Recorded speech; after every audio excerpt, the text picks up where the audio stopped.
In today's video, I'm going to teach you how to create a customer account in Salesforce. Whether you're new to Salesforce or just need a refresher on this essential task, you're in the right place. Let's dive right in and get started. First, open up Salesforce and make sure you're on the homepage. This is your starting point where all the magic begins.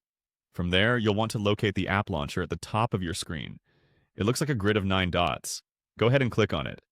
The app launcher is your gateway to all the apps you have access to within Salesforce, and it's going to lead us right where we need to go next. Once you've accessed the app launcher, your mission is to find and click on Accounts.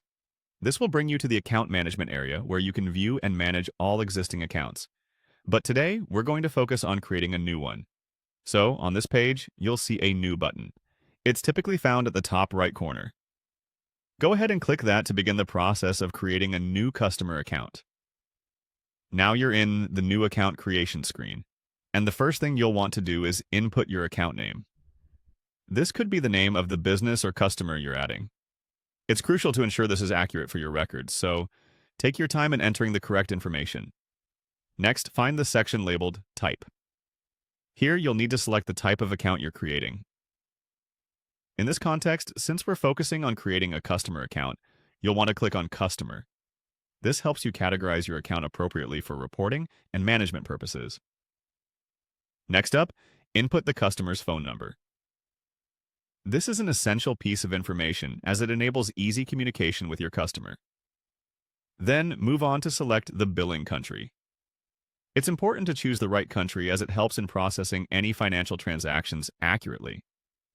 Similarly, input the billing street and billing city. These fields ensure you have the correct billing address on file, which is vital for invoicing and customer correspondence. Don't forget to select the billing province.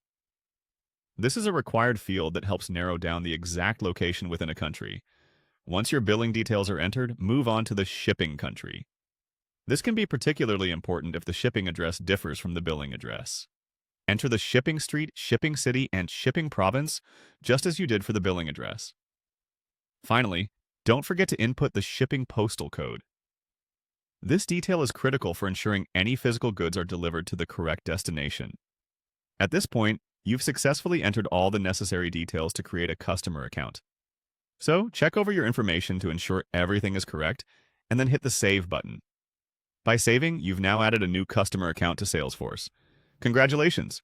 You've just learned how to navigate Salesforce to efficiently create a customer account.